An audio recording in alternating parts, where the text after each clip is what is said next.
Shalom semua sahabat-sahabat saya, senang sekali kita bisa bertemu saat hari ini dan kita akan merenungkan bagian firman Tuhan. Dan saya tahu firman Allah-Nya akan menjadi sebuah kekuatan yang baru bagi kita untuk kita bisa melangkah, menapaki hari-hari yang baru, dan tentu kita bisa melibatkan Tuhan dalam semua hal yang kita rencanakan, yang kita kerjakan dalam seluruh kehidupan Anda dan saya.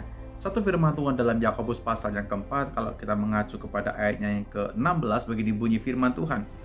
Tetapi sekarang kamu memegahkan diri dalam congkakmu, dan semua kemegahan yang demikian adalah salah. Kalau Anda lanjutkan ayat yang ke-17, jadi jika seorang tahu bagaimana ia harus berbuat baik, tetapi ia tidak melakukannya, ia berdosa. Sahabat-sahabat saya, kalau kita gali bagian firman Allah saat ini, kita bisa mendapat sesuatu kebenaran yang tentunya akan memotivasi kita kembali untuk kita bisa berbuat sesuatu itu bukan di luar kehendak Tuhan, tapi di dalam kehendak Allah. Alkitab berkata, kalau kita mengembangkan kehidupan yang congkak, mengembangkan kehidupan yang angkuh, dan di dalamnya kita menuruti lebih kepada hawa nafsu kita sementara melakukan sebuah kesalahan. Kita sementara melakukan sebuah tindakan yang tidak bisa membangun kehidupan kita, dan kita mau matikan hal demikian karena itu bukan karakter Tuhan. Tuhan inginkan bahwa kita mengembangkan kasih, mengembangkan kepedulian, mengembangkan satu kehidupan yang intim dengan Tuhan, bukan kehidupan yang lebih keakuan kita, bukan kehidupan yang di dalamnya ada kecongkakan, bahkan keangkuhan. Itu kesombongan. Saya tahu itu adalah produk dari iblis, karena manusia rohani kita bukan menghasilkan hal-hal demikian.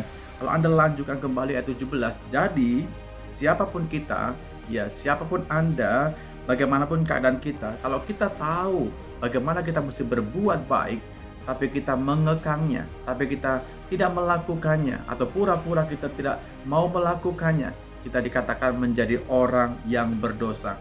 Tentu ini sebuah teguran yang baik buat kita. Bagaimana Anda dan saya bukan lagi diri kita, tapi kita menjadi ciptaan yang baru. Harusnya ketika setiap kita menggali firman Allah, kita memahami sebuah kebenaran Tuhan, bukan hanya menjadi pemahaman bagi kita, bukan hanya menjadi sebuah pengetahuan. Firman Allah itu bagus buat kita renungkan, firman Allah itu bagus buat kita pahami, tapi Alkitab berkata, lanjutkan dengan sebuah tindakan, lanjutkan dengan sebuah perbuatan. Kalau kita tahu bahwa mengasihi itu hal yang baik, kalau kita tahu memberi itu hal yang baik, kenapa tidak kita lakukan? Dengan tidak memandang bulu, siapapun Anda bertemu dengan orang hari ini, lakukan pekerjaan yang baik, lakukan hal-hal yang mendatang kebaikan bagi sesama kita. Kalau memang mengampuni itu hal yang baik, seperti yang Tuhan anjurkan, ampunilah siapapun orang yang mungkin pernah menyakiti akan hati Anda.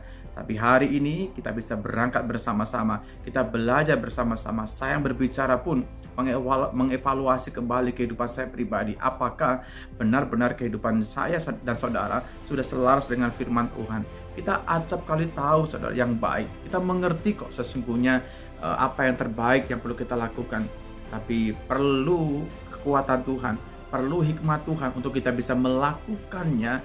Dan hari ini kita mau belajar bukan hanya menjadi orang yang paham, menjadi orang yang senang menggali firman Allah. Itu hal yang bagus, tapi mari kita melanjutkan dengan sebuah tindakan, dengan sebuah sikap, dengan sebuah perbuatan yang nyata. Bagaimana orang bisa melihat adanya terang kasih Tuhan dalam kehidupan Anda dan saya. Sahabat-sahabat saya, tentu kita punya waktu, kita punya kesempatan, kita punya peluang, kita punya area masing-masing, kita punya mimbar kita masing-masing. Pakai itu dengan sebaik mungkin, pergunakan dengan seefisien mungkin, pergunakan dengan semaksimal mungkin. Saya percaya kalau setiap kita punya sesuatu yang baik, kalau kita belajar melakukan dengan penuh ketaatan, dengan penuh kesetiaan, maka Anda percaya, ya semua kita percaya, satu kali hal-hal yang besar itu akan Tuhan percayakan bagi setiap kita. Mulailah dari hal-hal yang kecil yang mungkin dianggap orang biasa, tapi kalau Anda setia melakukannya, maka akan menjadi sesuatu yang berdampak luar biasa. Tentu di atas semua yang kita kerjakan, Tuhan diagungkan, Tuhan dimuliakan. Puji Tuhan, Tuhan memberkati kita semuanya.